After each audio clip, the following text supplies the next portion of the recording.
I want you can go ahead, just be focused on what you gotta do. But I appreciate you offering to be the cameraman. So as always, I'll have this angled away from the girls. And it looks like I have no students practically, but they're all just to the sides. I promise. Here's the boys. They exist. There they are.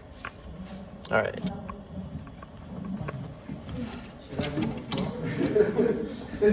Yeah, she's gonna think I'm teaching to an empty classroom. Thank you, Counselor. All right, I'm gonna take attendance right quick, and then we shall get into it. We'll chit chat until then, but hopefully you all have charged laptops at the end of the hour when we get into some stuff. That said, before I actually take attendance, raise your hand if you're going to be here throughout the entire hour, because you're not leaving for the what did we get? Community service. If you're gonna be here? So 4 if you will be here. So most of you are leaving. Okay, so so a lot of you will not be here for the Nearpod Review start, but you'll be excused from that because you're all going to community service. So you'll be excused from that for today, but we are going to continue the Nearpod tomorrow, so make sure you bring charged laptops for tomorrow. All right, attendance more.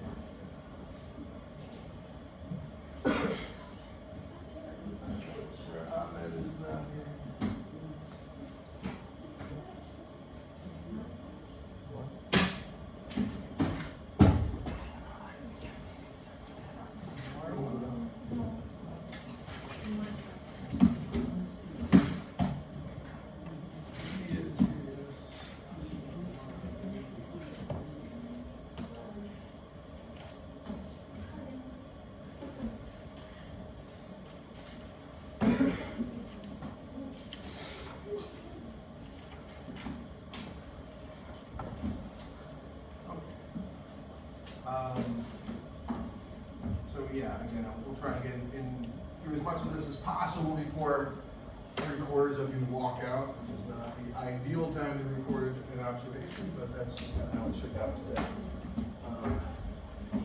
So a few things first. We're going to be getting into the key components of personal finance. We've enjoyed this nice kind of transitionary period where we've gone from the supply and demand section, and now we're getting into the personal finance section, which was a kind of nice segue because we were talking about corporate structures and stocks and other forms of investments. So we're going to be getting more into investments as we get into personal financing, but then also we need to talk about some kind of big stuff still, like the Federal Reserve.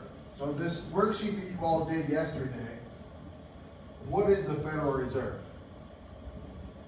Amar? They're the ones that like manage the currency of the country. Very good, very good. So the Federal Reserve is a famously difficult thing to kind of talk about. You've done a very good job of putting it in succinct or concise terms. We're going to spend a little bit of time unpacking some of the terms that you did in the worksheet in my absence. But to begin with, we need a term that wasn't in this section. So I'm not sure why, pardon me, I'm not sure why the textbook doesn't start with this term. Central bank. So if we're talking about the Federal Reserve, we need to get into what a central bank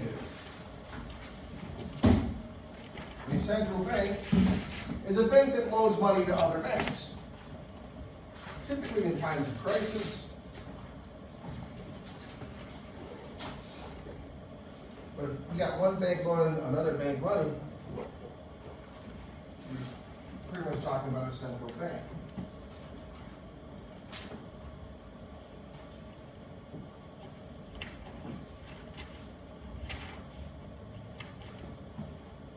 We're getting due for a notebook check, so bear that in mind.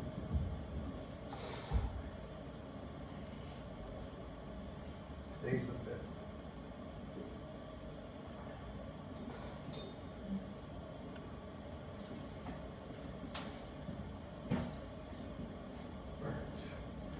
So a central bank here, as opposed to a national bank or state bank, there was this back and forth for centuries. You've heard of Alexander Hamilton? I'm guessing. Can anybody tell us anything about him? Sarah? first treasurer, good. Amari, want to add to that? Well, I forgot if he was also secretary or. He was the Secretary of Treasury. Oh, okay. Yeah. Yeah. So, first treasurer, go ahead. So considered one of the founding fathers, was never a president, right? It's on the $10 bill. There's a pretty groovy musical made about him that's coming to town. I don't know if you're aware of that. So there was this argument over should the nation's bank that manages our money supply, that is loaning money out to other banks, should that bank be managed by the federal government, or should that be something else outside of the government? And what we landed on after a couple of tries of a state bank was a central bank. So what we have is the Federal Reserve, which is the central bank of the United States that manages the country's money supply. So you were reading about the Federal Reserve System yesterday. Let's get a little bit more into what the Federal Reserve itself is. It is the central bank of the United States that manages the country's money supply, but that's not it. I'm going to come back to that famously difficult. I think we missed this bank after something. One more time? For the definition, you missed the bank, the central bank of. Oh, I did. Thank you. I was writing and speaking last hour. I forgot a keyword. The central bank of the United States. Thank you. That was a key point. We're talking about banking. So if we're going to talk about personal banking, we're going to start at the top. The big bank, the Federal Reserve.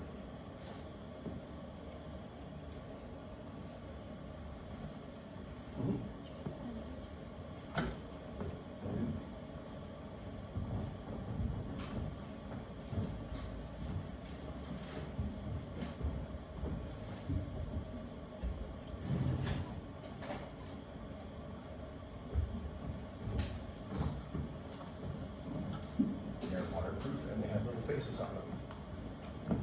Look at this guy.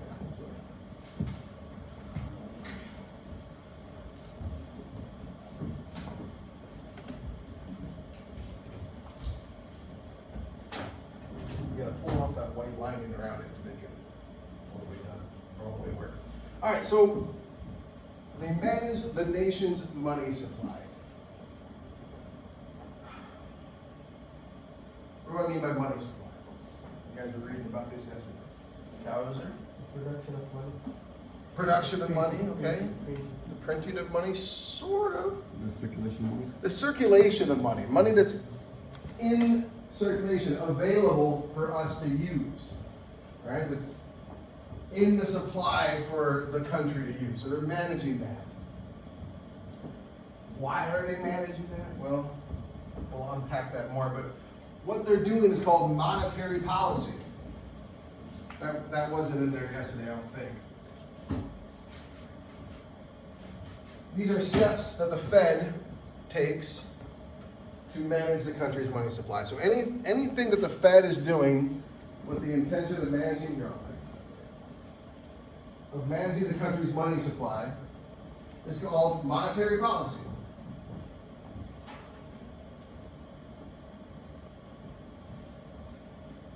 Monetary policy.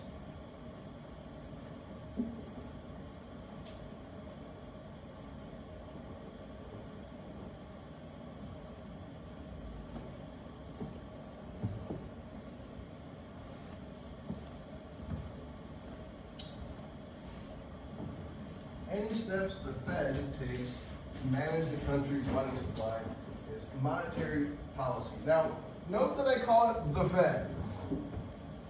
Even the guy in charge of it, the chair of the Federal Reserve, calls it the Fed. Everyone calls it the Fed. If someone's talking about the Fed, they're talking about the Federal Reserve. If someone talks about the Feds, what are they talking about? Anybody know?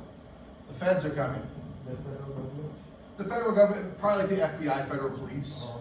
So it can get a little confusing, but if it's plural, they're talking about actual people, probably federal police like the FBI. But the Fed is the shorthand name for the Federal Reserve. That's what everyone calls it.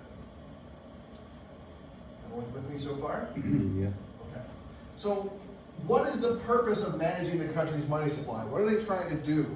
What are they hoping to accomplish with managing the money supply? Does anybody Did anybody pick up on that from the reading yesterday?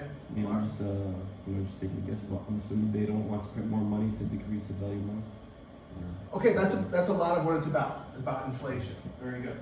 So we can kind of think of, if we can imagine America's money supply is like a big swimming pool. Instead of money, it's liquid.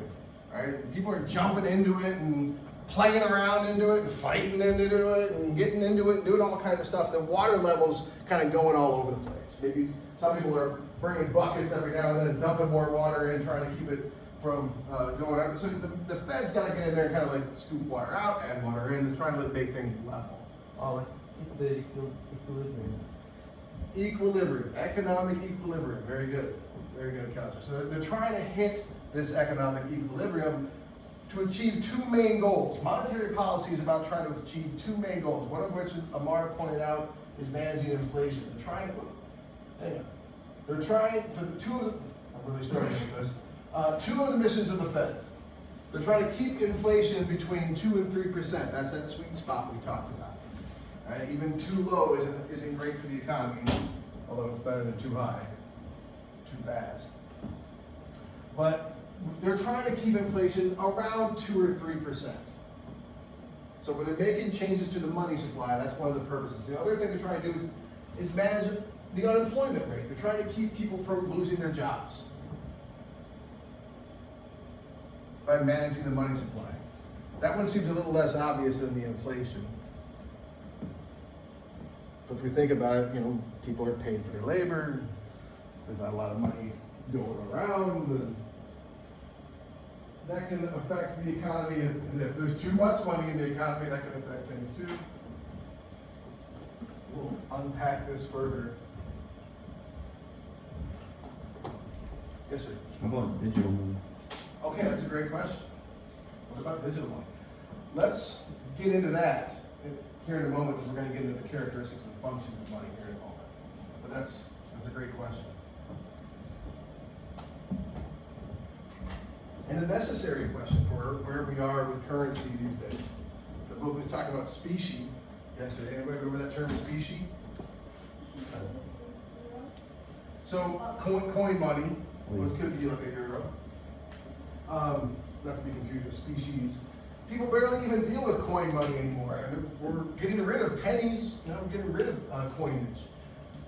Digital currency more and more is increasingly the way of things, but we'll talk about that in a moment. Everyone's got these two? Yeah. All right. Fiscal policy. Any steps the government takes to influence the economy is fiscal policy. Muhammad Al-Gahim.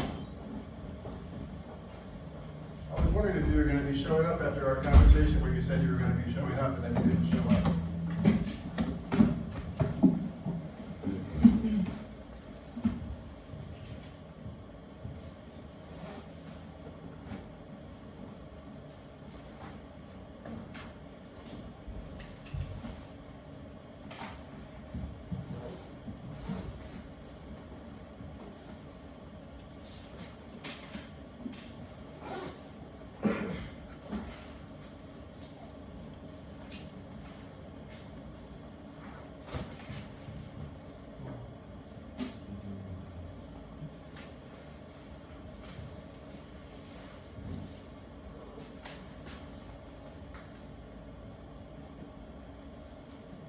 Okay. So, steps that the government takes to influence the economy are called fiscal policy. So, if we have fiscal policy and we have monetary policy, what does that tell us about who's in charge of the Fed? Well, I'll ask it again. So we have fiscal policy, which means the steps the federal government takes to influence the economy. Then we have monetary policy, which is steps that the Federal Reserve takes to manage the money supply, which will also influence the economy. So, who's in charge of the Federal Reserve? The government. What I just said, fiscal policy is any steps the government takes to influence the economy. So if the Federal Reserve is part of the government, wouldn't steps it takes be part of fiscal policy and not monetary policy? A different agency within the government, is that what you said? It is. It's a different kind of agency. It's not like the other agencies in the government. In fact, it's, one more time. The treasury? So it's not part of the treasury. It's not technically part of the government. I suppose is that hand up? I was just saying. All right, so what I'm getting at is that the Fed is privately owned. It is not technically part of the government. We're gonna get into it. I'll let you guys write for a moment, and we'll get into it. It is privately owned. Leadership is appointed by the president. I haven't decided how much we're gonna get into leadership at this point, but when I say appointed, does that mean the president just says who's on it and that's it? Or is there any other steps that would happen after the president nominates someone? I guess he nominates them and then the Congress, they vote on. Okay, good. So when we're talking about congressional, presidential appointments, often we're talking about congressional approval, especially for bigger positions, as we discussed back before in government class. There are some lower things like judgeships that a president will just appoint, but these larger positions, such as the people in charge of the board of governors. Is that a question? Yeah, so this is more like, let's say if I want to be the head of the federal government, I can't be unless the president wants it. All right, well, everybody's out for class. So those of you walking out, make sure you get the terms that you're missing. Because there's going to be more, and again, you will be excused from the Nearpod for today. We're going to continue the Nearpod tomorrow, so make sure you do that. Have a good rest of your day.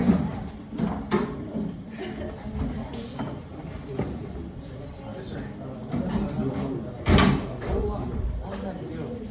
You have to.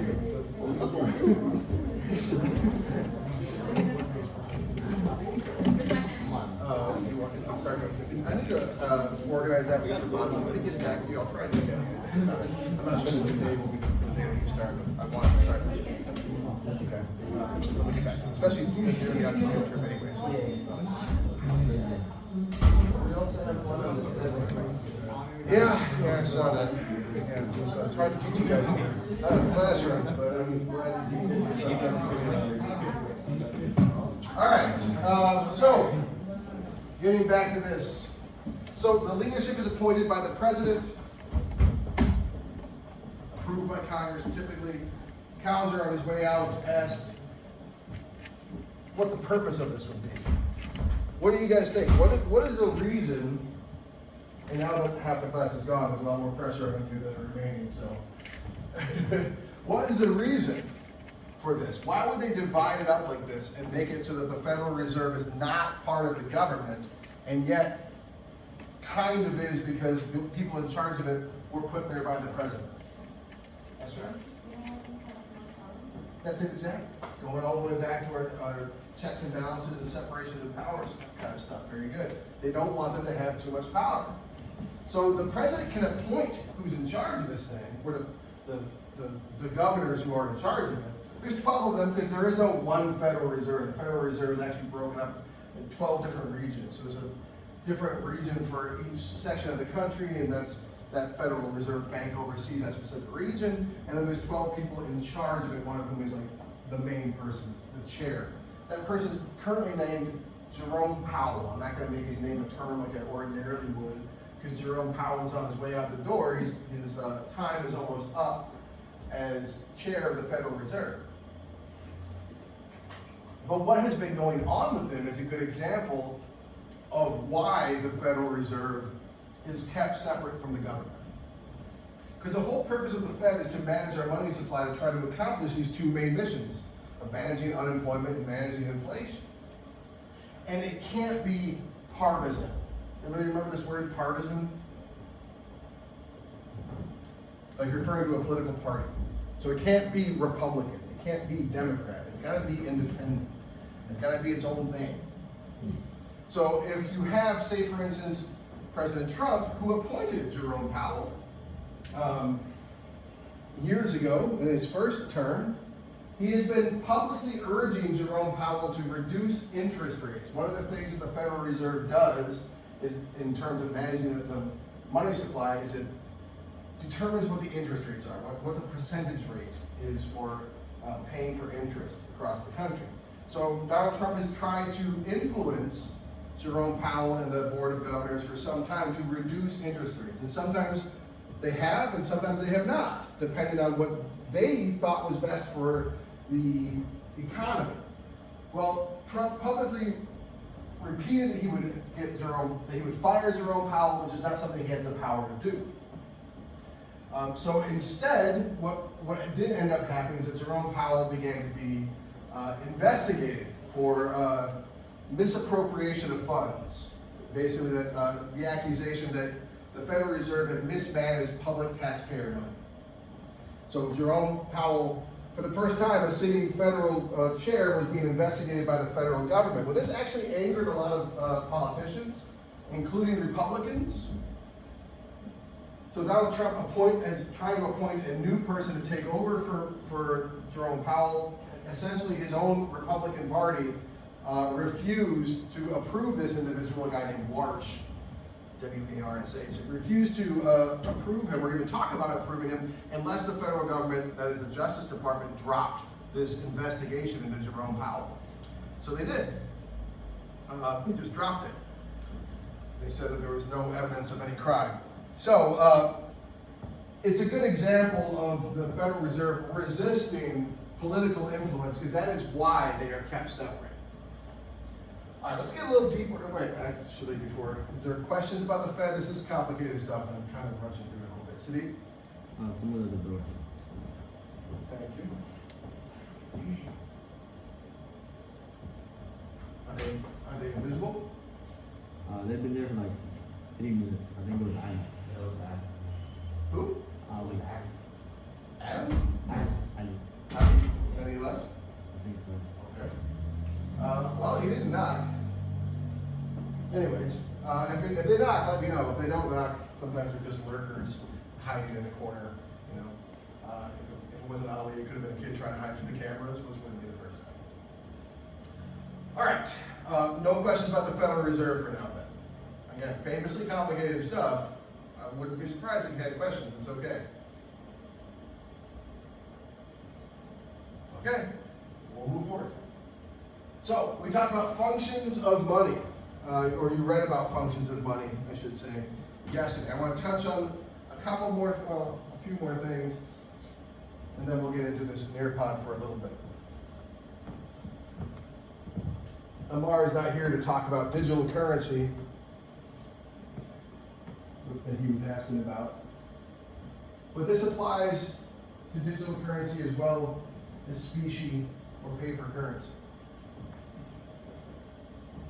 Money is a medium of exchange, it is a measure of value, and it is a store of value. These are the functions of it, I should say.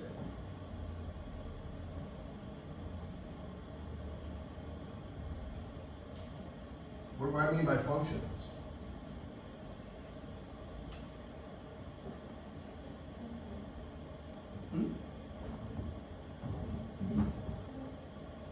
Sort of. Yeah, Sadiq? The way they use. The way it's used, what it's used for. Yeah, functions. A function is the purpose of something, right? So this is how money is used. So what do we mean when we say it's used as a medium of exchange? Green. Exactly, you trade it for goods and services. Very good. So it's a medium, meaning that it's in between. It's in between the consumer and the producer, or the firm that you're buying it from. You have this good or service, I have this demand for this good or service.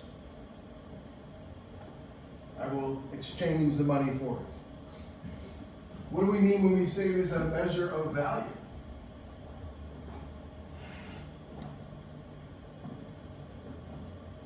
What is it to measure? To spoil? It's worth. Okay, that's it. So we can determine something's worth.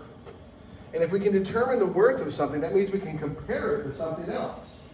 Right? So we can say, with money, we can determine the value I don't know, of a 2001 Honda Civic and the value of a, I don't know, 2024 nice car. I tried to make a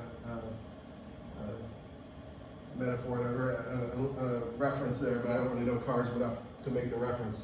But we can compare something cheap versus something expensive, right? We can, with a measure of value, we can learn from being ripped off, right? If ordinarily a gallon of milk, no matter where you're getting it, is around $2 or $3, and then you go to a store and you see that it's $6 at this store, you're like, that's not right.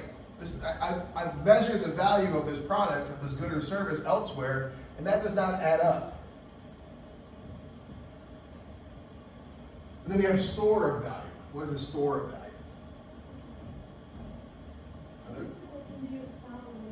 That's it exactly. So it can be used now or later. $20 is going to be worth the same amount later as it is now. Now, inflation is a thing. I see that skeptical look you're giving me, Tennessee. You're like, wait a minute. Because the purchasing power of that $20 might change over time, right?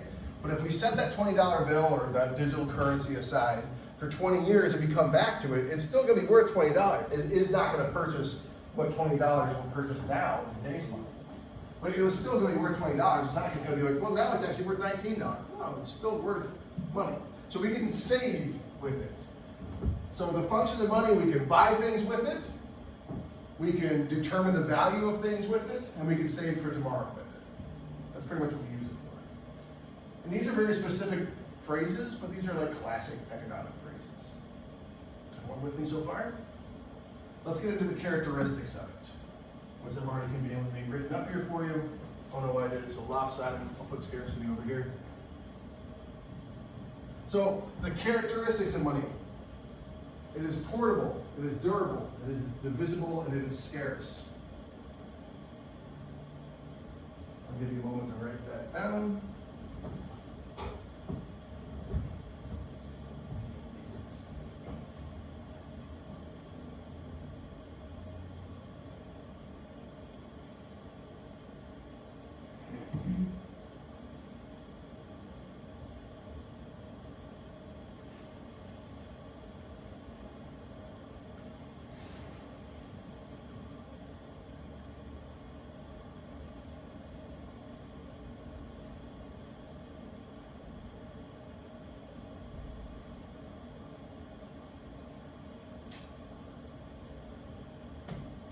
All right, what does this word characteristics mean? Let's start there. What do I mean by characteristics? What is a characteristic? Or a character? Like a character trait, kind of. All right, so characteristic is something that describes something, a component, something that makes something up, or something that constitutes something else. So a character or something is like something that you can use to describe it. Go ahead. What was the difference between functions of money and characteristics? So functions of money, as Sadiq said, right? You know that you said. What does it mean? It's like what's used for. What it's used for, right? Characteristics, we're not going to use it to be portable, but that's something that describes it. We're not going to use it to be durable, but they are durable. It's a quality that it has, right? So they're very similar. It's a great question. So these words are not describing money, basically? Yeah, these are things that are like, if it doesn't have these all four of these qualities, then it's not money, right? These are qualities that money's going to have. Now, what we're going to use it for, the functions of it, are these three other things. But these qualities are what makes it money. Thank you for asking that question. It's a good question. So what do we mean by portable? Sadiq? Can be taken anywhere. It can be taken anywhere. So obviously if it's digital, we can take it anywhere. But imagine trying to roll a coin around that's the size of a car but has no tires on it, right? Like I'm gonna go buy this thing and go shove this giant stone coin down the road. That's not, that doesn't make sense. It needs to be able to be handily available, readily available. So that's part of it. It's gotta be durable. What is this word durability? That's right. Very good. We talk about durable and non-durable goods. It's got to stick around for a little while, right? It's got regular use. So obviously, again, digital currency is, you can handle that, quote unquote, all you want. It's not going to go anywhere. It's not going to degrade. But paper currency is actually pretty durable. Coins, specie, which we were just talking about, even more so. With regular use, right? If you're taking a dollar bill and ripping it in half, that's not how money's regularly used, right? So that's not durable. It's not like it's fireproof or indestructible. That's not what durable means. But with regular use, a dollar bill is going to last years, and then eventually you trade it in for a new one. Here's probably maybe the most difficult word here: divisible. What do we mean by divisible? So I think it means like you can break it. yeah, you can break it down. You can divide it. Exactly. Very good. So if you are buying something for me for $5 and all you've got is a 10, I'm not just going to take your $10 and be like, thank you, right? I got to give you $5 back. It's got to be able to break that money down into smaller portions. Very good. Although less so as we lose the penny, for instance, speaking of specie. And then scarcity. Here's a word we talked about so many times. What does that mean? That's right. It's got to be limited, right? It's got to be limited. If we just go out and pick it off trees, then that will cause inflation, and that's going to be a problem. It's got to be somewhat rare. So if we're talking about something and it's not any of these things, then it can't be money. We think of money. We talk about the book talking about commodity money and fiat money, which I think I might come back to, but. Money can technically be anything. We think of it as digital currency or the dollar or something like that, but there has been lots of things used as money throughout history. Salt has been used as money, tulip bulbs have been used as money, fish has been used as money, gold of course, lots of things have been used as money, silk and spices. If it's rare, shells, certain cowrie shells.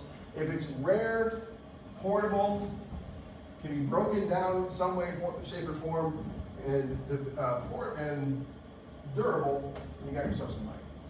All right, questions about that? One last thing before we get into the near pot, which we're doing good on time, that's great.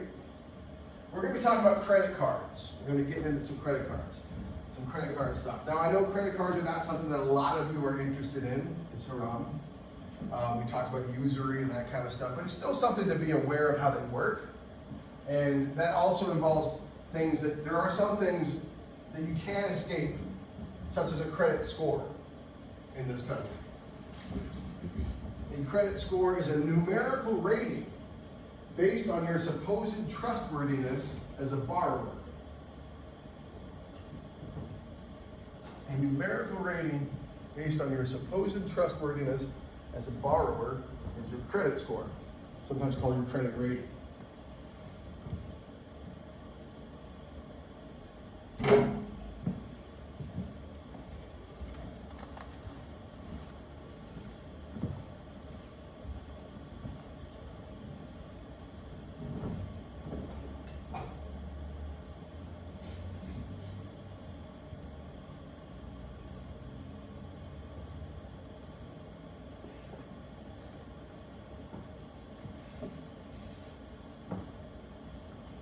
What do I mean by numerical? Sadiq? Number. Yeah, assigning a number value. So that's why I say supposed trustworthiness. Because who could really quantify how trustworthy someone is? Well, technically 3 corporations can quantify your credit trustworthiness.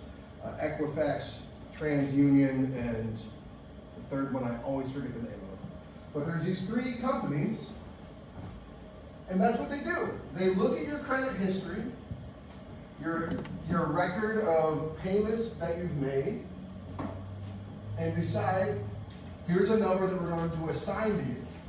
And these 3 companies, if you triangulate between the 3 of them, basically get a round number, the average between the 3, then that's your credit score. Does anybody know the credit score yet? I'm not surprised. Does anyone have a credit card yet? I'm not surprised. Has anyone had any loans yet? I'm not surprised. That means you have no credit score at this point. So if you wanted to borrow, like money to buy a house or a car or open a business, you'd have a harder time because you have no credit score. On the other hand, you can build, as a young person, you can build a high credit score very quickly. One of the ways that you can do that is with a credit card. But as we've talked about before, like with the FEC or some other things, it's another example of what can be a sword or a scalpel. You know, a fire used to burn your house down or to warm you. Credit cards can be helpful, or they can be extremely destructive. So go ahead and go into Google Classroom and join the top assignment. It is the Nearpod assignment called, fittingly enough, credit cards.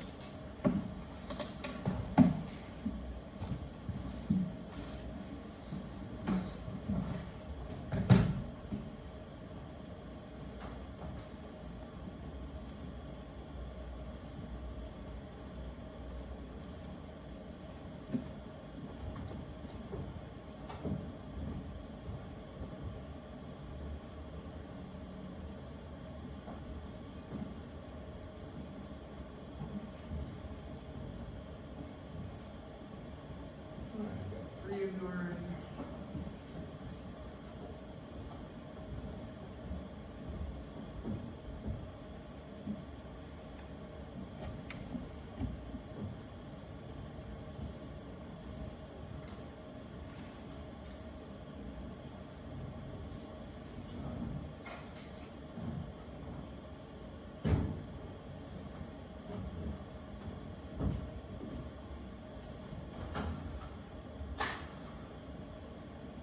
All right, and all 8 of you, let's get started. All right, so how does credit work and when is it best to use it? What is credit? Who knows this word? Just use it a few times, but what do we mean by that? Ahmed? What's that? Yeah. It's loan money. Good. So we're going to describe how credit card offers work. We're going to explain some common pitfalls associated with credit cards and discover how personal finance skills can help you in the real world. Pitfall. What is this word pitfall? Anybody know it? Yeah. Maybe downsides. Good guess. So if you're walking through a jungle and all of a sudden you take a step and it's not solid ground, someone has like stretched like fake maybe plants over it, so you fall through, you fall in, you're in a big hole, and there's a bunch of spikes down there, and you're laying on it. You ever seen this like in a movie or anything? This is a classic booby trap. It's a pitfall. So they're using pitfall here as a way to just be like, hey, traps that you might fall into with credit cards that can damage you. Let's get started. All right, how do you think credit cards work?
I got about half of you.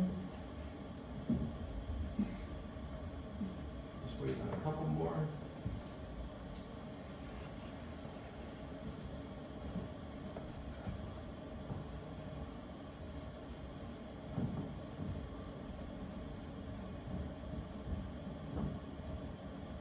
Okay.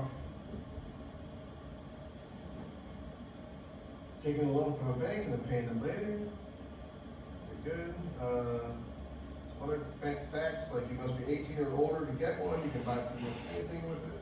We'll dig into that more deeply tomorrow. Who will read this first chunk for us? Thank you, Dougie. History of credit. The idea of buying things by paying later was popularized in the 1920s when some stores offered cards for their own products.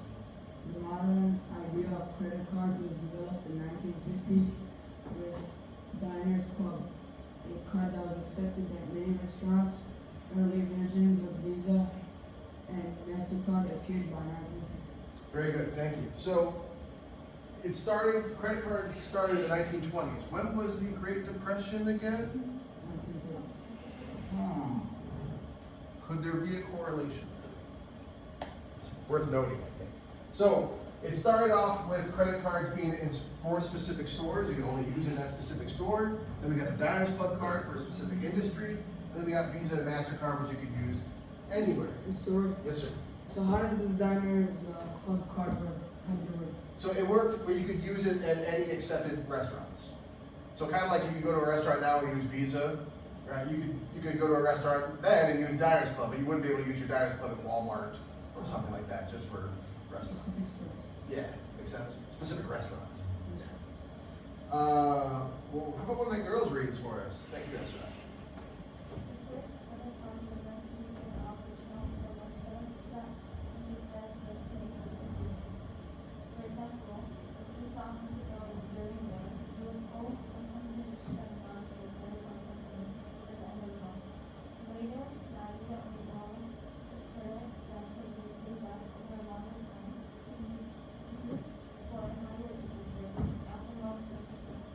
Very good, thank you. So it started off where you pay it off monthly, and then later they're like, okay, you want to make bigger purchases, and you want more time, we'll do that. We're going to make the interest rate excessively higher, more than 20%. That's what we start getting into. We talk about the difference between usury and regular interest. Have you ever wondered what the secret is to getting value out of paying extra for the things you buy? Let's watch this quick video. Hey guys, this is FJ, and first off, I just want to say that I don't want you guys to take the title of this video too seriously.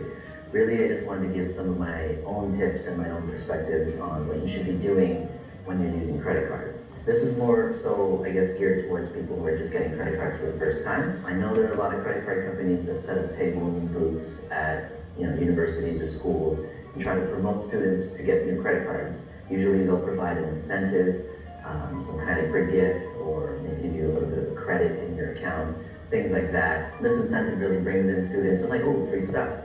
The students always like free stuff, so they like to sign up for the new credit card, and then they're told they get about a $500 minimum limit for approval. But what's missing is the education about it. They'll hand out to you a little pamphlet with a lot of information, like fine print on the credit card and what's supposed to happen with the credit card. But really, with students, you have enough stuff to study. A lot of students probably won't even read through that. A credit card is called a credit card for a reason. It's not a cash card. It doesn't mean you're suddenly extra rich just because you're approved. It's a loan. It's a monthly loan. Every time you use it during that month, you have to pay it back at the end of the month. A lot of people don't think, oh, I'm against credit cards. Credit cards are bad. It just ends up accumulating debt. But really, if you use your credit card responsibly, you can get a lot of benefits out of using a credit card. Let's just say you sign up for a credit card and you get your first incentive, and then you get approved for $500. Some people might see that and they're like, oh wow, I just made new $500 out of nothing, I can go out and spend it. That's not what you should be thinking. Simple definition of it is it's just your limit on how much you can spend in a month. But it doesn't mean that's how much you should be spending every month. My opinion on using a credit card is, if you're about to purchase something in a store, you're about to use a credit card in a restaurant, basically, if you don't already have the money on you or in your account to pay for that meal or for that piece of clothing or anything like that, then you shouldn't be using your credit card. Some people might like to plan ahead and like, oh, I'm going to get paid at the end of the week or at the end of the month, and so I'll have that much money to spend. Don't use it in that manner either. You're setting yourself up for potential problems in the future. You only use your credit card when you know you have the cash to actually spend. So a lot of people might ask them, what's the point of using a credit card? If I could just use cash, I don't have to worry about carrying extra plastic in my wallet or anything like that. But there are a lot of benefits to using a credit card, especially at a younger age when you're a student. Assuming you start using a credit card, and if you pay it on time, you're building good credit, and you need a good credit rating for your future when you ask for loans for maybe a mortgage, or you want to get a loan to buy a car. Things like that in the future, you really need to develop good credit when you're younger. So the way you do that is you pay off the credit card full and on time every month. Okay, so that develops good credit rating. Another reason why it's good to use a credit card too is you don't have to carry as much cash in your wallet. A lot of people feel a little bit safer when they don't carry as much cash. Another benefit is there are reward programs associated with credit cards. So they either give you money back, they give you rewards points under a particular program, and then you accumulate all these points to trade in for, let's say, trips with like miles or for merchandise. These are just some of the benefits of using your credit card, provided that you do pay it off on time at the end of the month. When you get your bill the first time and you see, you know, maybe you spent $200 and they give you a We're minimum. stopping a little early because it's got to the main point. You guys only have about 4 minutes left. So I want you to answer this video with briefly. What are the good and bad things about credit cards mentioned in the video? So we've got a glimpse into that. Some of the good things, some of the bad things. A lot of the bad things you probably already knew. Maybe the good things might be newer to you.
Anybody else need the worksheet from yesterday?